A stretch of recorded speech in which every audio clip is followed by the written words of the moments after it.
দুর্যোগ আমাদের একটা প্রতিনিয়ত ঘটনা, আমাদের জীবনে, প্রত্যহ জীবনে আমরা মাঝে মাঝে দুর্যোগের সম্মুখীন হই। এর মধ্যে কিছু দুর্যোগ আছে যে আমাদের আমরা এর সাথে আমরা করতে পারি না, মানে সেটা ভয়াবহতা বেশি। মানে এটা প্রাকৃতিক দুর্যোগ, সেটা আমরা কি করতে পারবো না, সেটা আমরা প্রতিরোধ করতে পারবো না। কিন্তু যেটা ম্যানমেড, মানে যেটা মানব সৃষ্ট হয়, মানুষের ভুলের কারণে যেটা হয়, সেখানে আমরা যদি সচেতন হই, সচেতনতা বৃদ্ধি করি, সেক্ষেত্রে আমরা আমরা নিজেদেরকে রক্ষা করতে পারি। যেমন অগ্নিকাণ্ড বাংলাদেশের একটি বহুল, মানে বহুল সংগঠিত দুর্ঘটনা। বাংলাদেশে আপনারা দেখবেন, পত্রিকা পাতা করলেই দেখা যায় যে কোনো না কোনো কারণে অগ্নিকাণ্ডে কেউ নিহত হয়েছে, কেউ আহত হয়েছে।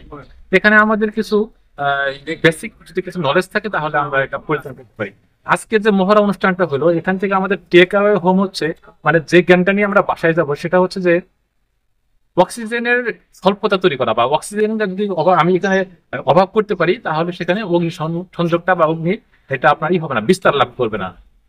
যেমন সিলিন্ডার থেকে যখন আগুন বেরোচ্ছিল, তখন আমি যদি ওর বহির্মুখে আমি হাত দিয়ে যদি অক্সিজেনের প্রবাহটা বন্ধ করতে পারি, তাহলে সেটা বন্ধ হয়ে যাচ্ছে। আমাদের আরেকটা আমরা যেহেতু এখানে উপজেলায় আছি, আমাদের হয়তো অনেকেই বাসায় সিলিন্ডার ইউজ করেন। আমাদের আরেকটা জায়গায় সচেতন থাকতে হবে যে যেখানে সিলিন্ডার থাকবে, যেটা রান্নাঘর, সেটা কখনো বদ্ধ রাখা যাবে না। এমনও হতে পারে যে আমাদের ভুলের কারণে, কিংবা যিনি কানেকশন দিয়েছেন তার ভুলের কারণে গ্যাস লিকেজ হতে পারে।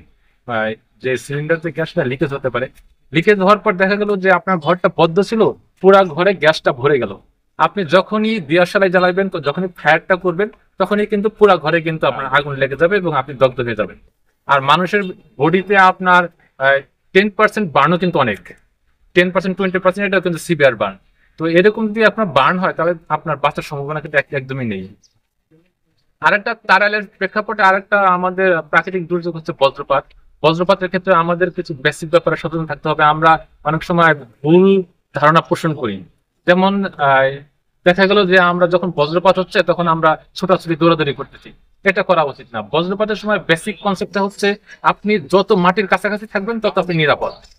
সেক্ষেত্রে আপনি দাঁড়িয়ে থাকলে আপনাকে বসে পড়তে হবে, বসে থাকার চেয়ে আপনার মাটির সাথে ফ্ল্যাটে শুয়ে থাকা ভালো।